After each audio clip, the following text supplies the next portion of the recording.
Hello, I'm grateful to the organizers for giving me an opportunity to share my views with the audience. May I have the first slide?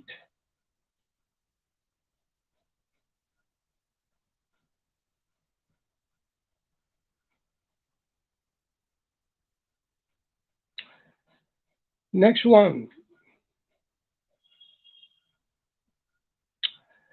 This lecture is dedicated to Dr. K.K. Agarwal, to whom I know for the last 3 decades. I think in whole of the country, Dr. Agarwal has established how to educate people in the prevention of cardiovascular disease and diabetes. Also, his advices were useful for prevention of cancer. So thank you very much, Dr. Agarwal, for inspiring the people on prevention of diseases. Next slide, please. This talk is based on the International College of Nutrition's guidelines on prevention of non-communicable diseases. International College of Nutrition is registered not only in India, but also in Canada and United States, as well as in Slovakia. And we have been having several meetings, up to now 25 meetings in the last 3.5 decades. Next one.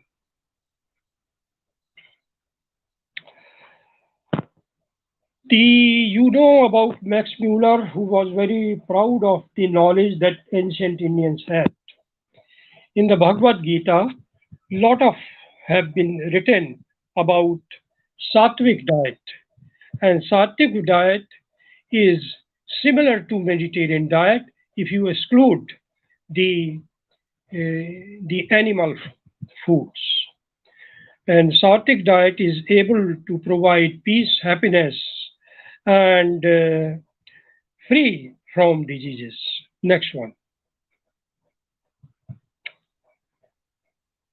If you look into the global causes of death, according to World Heart Federation and WHO, you would see that the two-thirds of the causes, two-thirds of deaths occur because of the non-communicable cardiovascular diseases, which is a part of non-communicable diseases. Next one. These are various percentages that are shown here as cause of death. Next one. Next one. World Heart Federation has declared that by 2025, we should be able to prevent cardiovascular disease by at least 25%. And this can be done by decreasing the risk factors of cardiovascular disease, that is tobacco, alcoholism, obesity, physical inactivity, and by decreasing cholesterol. Next one.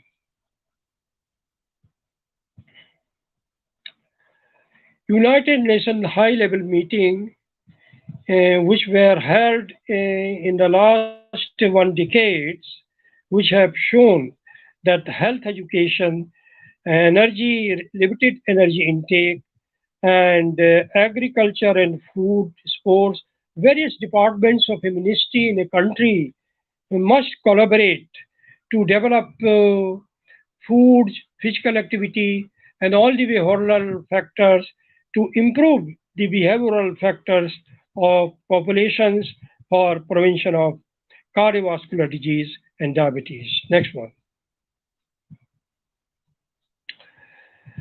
If you review the diets of Homo sapiens, hunter-gatherers, and modern men, it seems that there have been more changes in the diet of these populations, starting from Homo sapiens to modern men. There has been a marked increase in the dietary fat intake, decrease in the intake of omega-3 fatty acids, and also flavonoids, There is also a marked decrease in amino acids and proteins, which have is being followed by emergence of non-communicable diseases, including cardiovascular disease, diabetes, and cancer. Next one.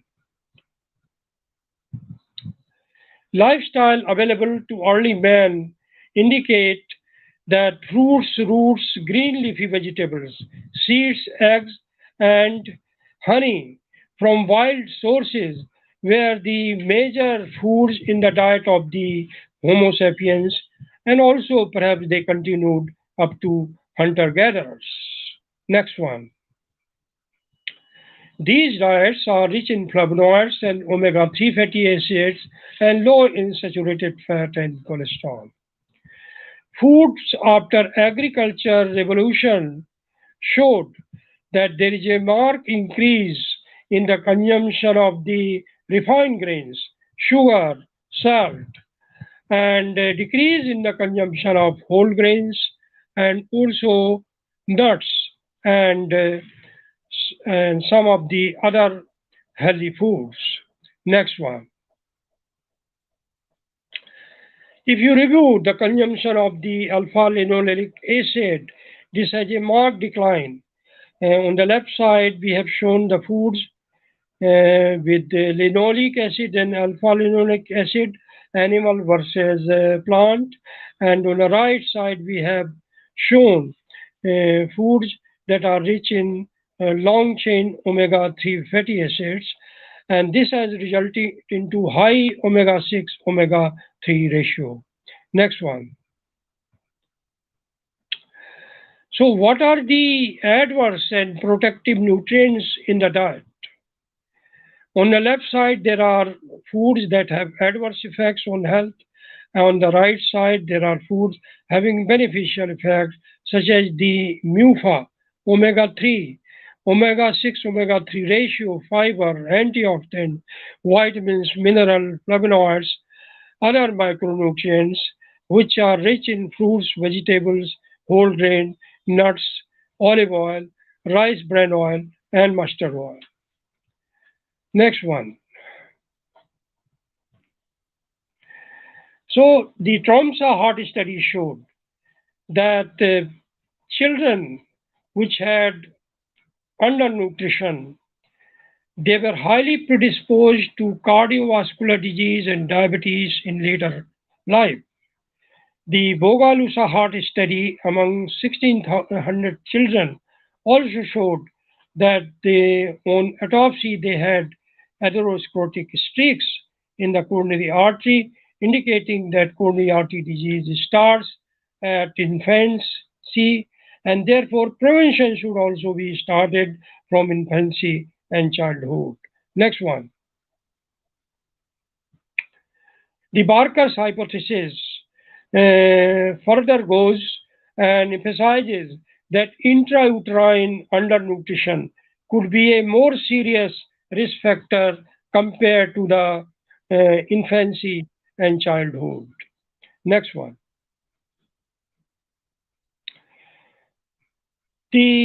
What are the pathway for development of cardiovascular disease and diabetes? We have described that environmental risk factors such as urbanization, industrialization give rise to behavioral risk factors that predispose biological risk factors which result into cardiovascular disease and diabetes, as shown in this figure. Next one. Now, this slide shows the role of chronological behaviors in the pathogenesis of diseases, which are related. You know, the sun, the earth rotates around on its axis around the sun, and biological function change according to the time structure of the day. And there is a suprachiasmatic circadian clock, which also activates the peripheral clocks present in the adipocytes, liver, guts, muscles in the skeleton muscles, and also in the arterial muscles, as well as pancreas, the beta cells of pancreas, which are involved in the pathogenesis of various cardiometabolic diseases. Next one. Now, this slide shows, now normally what happens, the first slide shows that normally when you eat in the daytime, there is a beneficial effects. But when you do intermittent fasting, you stimulate both suprachiasmatic nucleus as well as the peripheral clocks. And when there is a caloric restriction, then also both the clocks are activated. And when there is a restricted feeding, there is a activation of the peripheral clocks without involvement of the central circadian clock. Next one. The 7-country study, which was conducted in 60s and involved populations from 7 countries by Ansel Keys, showed that population that consume more fruits and vegetables, such as the Mediterranean countries, Greece, Italy, and Spain, as well as Japan, they have lowest risk of coronary artery disease compared to populations such as Americans and Northern European populations, which have highest risk of cardiovascular disease. Next one. And there is a continuous relation between total serum cholesterol and cardiovascular mortality. Meta-analysis by et al. Showed in about 278,000 subjects, there were 9,000 CAD events in the 11 years follow-up, and those who had less than 3 servings per day of fruit and vegetables, the pooled relative risk was significant. And those with more than 5 servings, they had beneficial effect. This meta-analysis of prospective cohort studies demonstrated that increased consumption of fruits and vegetables less than 3 to more than 5 servings per day can cause significant decline in cardiovascular disease. Next one. There is some problem in the slides.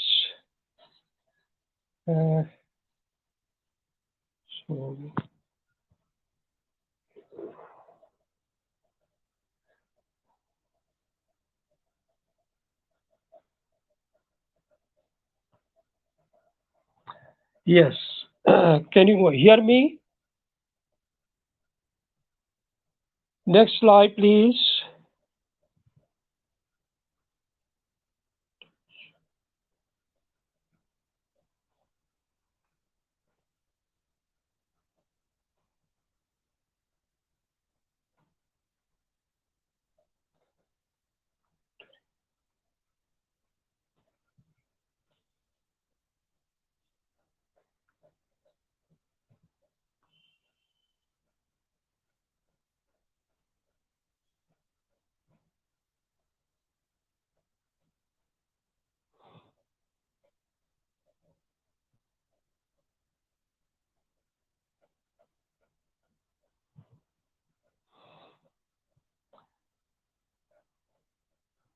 Hello.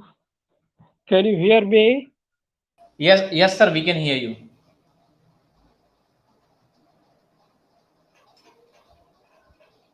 Yes, sir, we can hear you. You can start. Yeah. So can I have the next slide? Yes, sir, I shifted to Further, next. Yeah.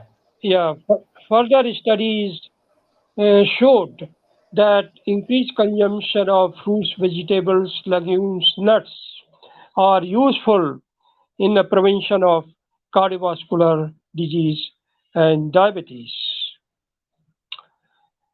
Can I have the next slide, please?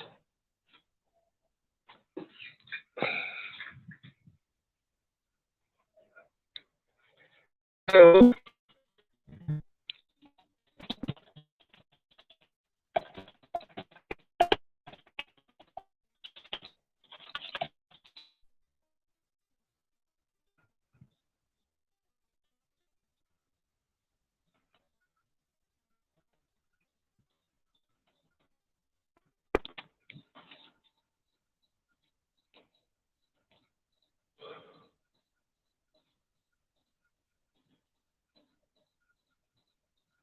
Hello.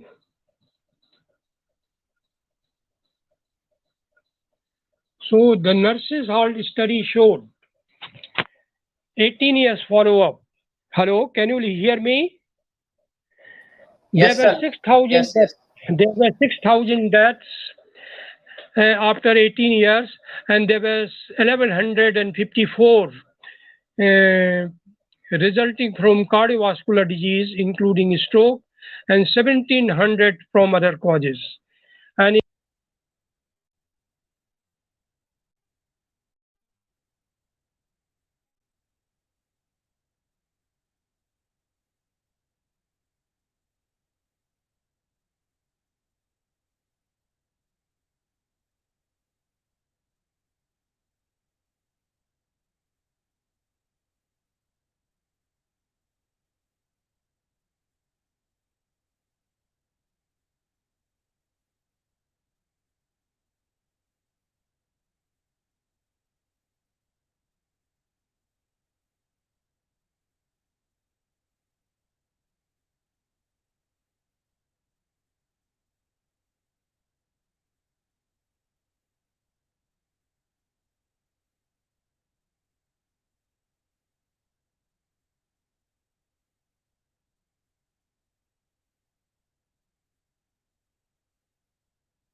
Hello.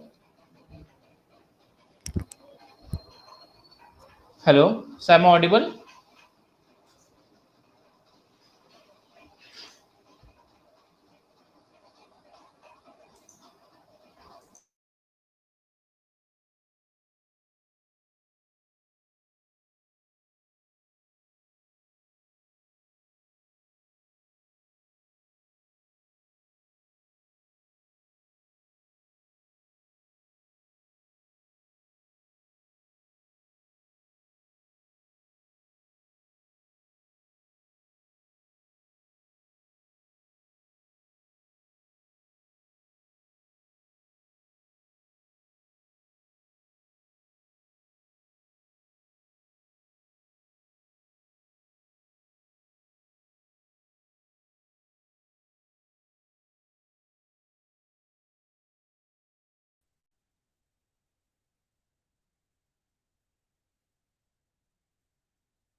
No. This is the inter-heart study. Now, this study showed that top three quintiles versus the bottom quintiles, the investigators estimated that 30% of the myocardial infarction could be explained by unhealthy diet worldwide, and rest could be explained by other risk factors. Next, please. Yes, and this is more clearly shown in this study that lowest one have the prudent diet and the first one have Western diet. Next one. Next, please. Now, this is another analysis of the nurses' health study published in Circulation, which showed that cardiovascular disease mortality was significantly lower among women in the top quintile of the alternate Mediterranean diet score, indicating that Mediterranean diet may be protective against cardiovascular disease. Next one. Next, please. Yes. And this is a analysis of our study, in which we found that total prudent foods were inversely associated with the risk of death, whereas Western type food were positively associated with the risk of death due to cardiovascular disease. Next one. And this is a graph showing the same thing, male and female. Next one. This is a meta-analysis of about 10 studies conducted in which Mediterranean diet was used for prevention of cardiovascular disease. And this meta-analysis showed that in almost all the studies, there was a significant decline in cardiovascular disease among people who were consuming Mediterranean type of diet. Next one. Now, diabetes care, this article was published, and this is from the PREDIMED studies from Spain, in which 418 non-diabetic subjects were included, and the follow-up after 4 years showed that in the Mediterranean diet group, there were 10% incidence of diabetes, and the Mediterranean diet plus nuts, 11%, and in the control group, there were 11 to 24% incidence of diabetes. Next, please. So, which shows that Mediterranean diet is protective. So, new paradigm in dietary patterns has emerged, and most recent studies suggest that the current trend of dietary convergence towards a typical Western diet of Homo economicus, that is industrialized and rich people, is likely to play a role in the pathogenesis of cardiovascular disease and diabetes. Next one. Now we come to the randomized control trials, because epidemiological studies do not provide a proof. So we go for randomized control trial. And the first among these is the Indian experiment of infarct survival, in which Mediterranean diet or Paleolithic diet was administered to the intervention group and control group. Control group were given usual diet, and in each group there were 204 versus 202. There was a significant follow-up of 2 years. There was a significant decline in total cardiac mortality, fatal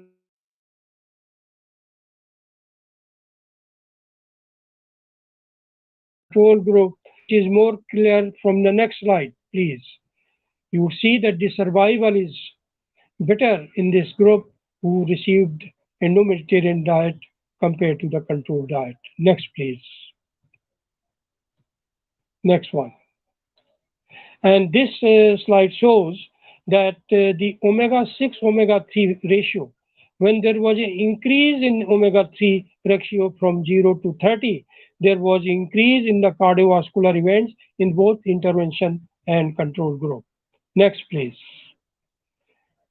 The Lyon diet heart study was conducted in France, published in 94 and 99, and this also showed 70% reduction in cardiac endpoints after a follow-up 2.5 years. Next one. The Indo-Mediterranean Diet Horse study conducted in India among 1,000 subjects with post-coronary artery disease. And this study, next one. Follow-up period was 2 years. And next slide, please. And this also showed that there was a significant decline in cardiovascular event and greater survival in the intervention group compared to the control group. Next one. The Prediman investigation among 7,700 subjects showed three-arm study. Next one, please. That after a follow-up of 5 years, there was a significant decline in cardiovascular events in the Mediterranean diet plus nuts group and also in the Mediterranean diet plus olive oil group compared to the controlled diet group. Next one. The Predimed three-arm randomized trial in 418 non-diabetic subjects showed that after follow-up of 4 years, the Mediterranean diet olive oil group, the incidence diabetes was 10%, Mediterranean diet and nuts 11%, and control group it was 18%, almost 18%, indicating beneficial effects of the diet and high probability of freedom from, and this is shown here. Next one. Among 1,224 subjects, next one please. Among 1,200 subjects, 1 year follow-up, there was 6.6% decrease and 30-point decrease in the intervention group compared to the control group. And this was published in JAMA, baseline and 1 year prevalence of, this is for metabolic syndrome actually. No change here and significant change here.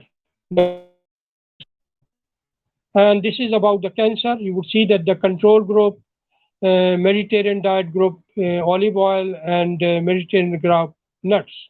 Follow-up after 5 years showed that there was a significant decline in also in cancer. Next slide. And this is more clearly seen here. Next slide, please.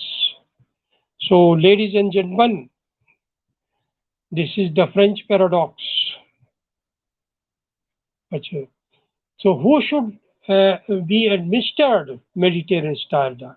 It should be administered in the pregnancy so that the baby that is intrauterine should get adequate nutrition and in future he may be able to tolerate the bad diet or bad lifestyle. Also infancy, because pure nutrition in fetus and infancy is a risk factor, and fatty streak were found. Patients and predisposed family members should also be given Mediterranean diet.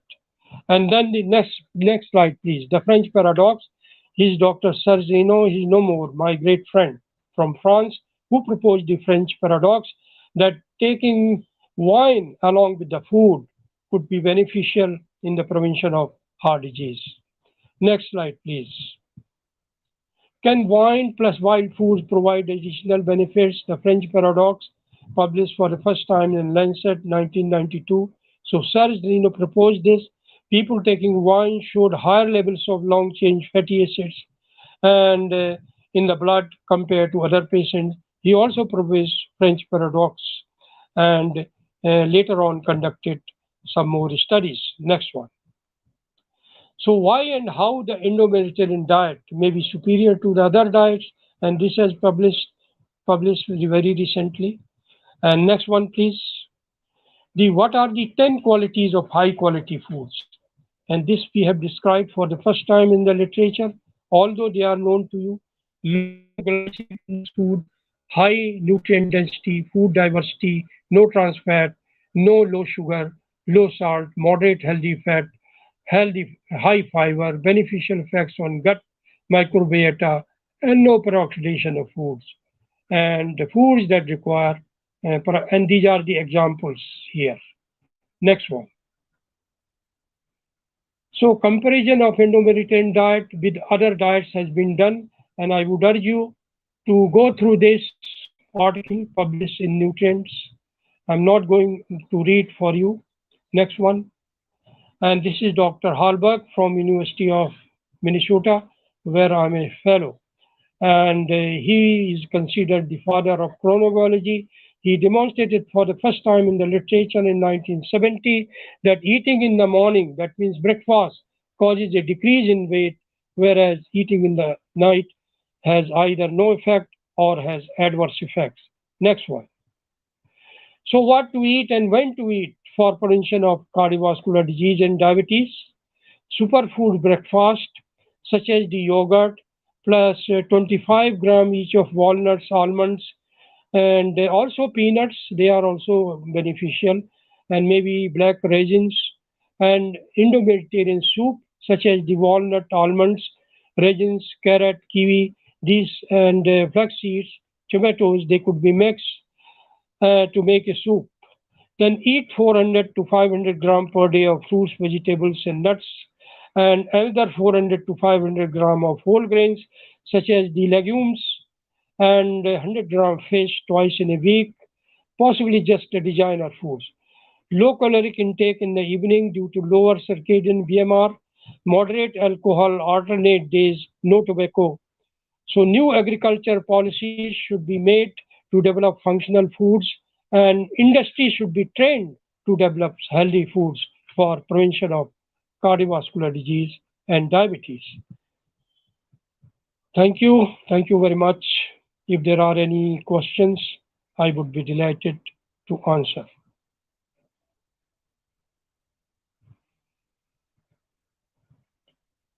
Hello.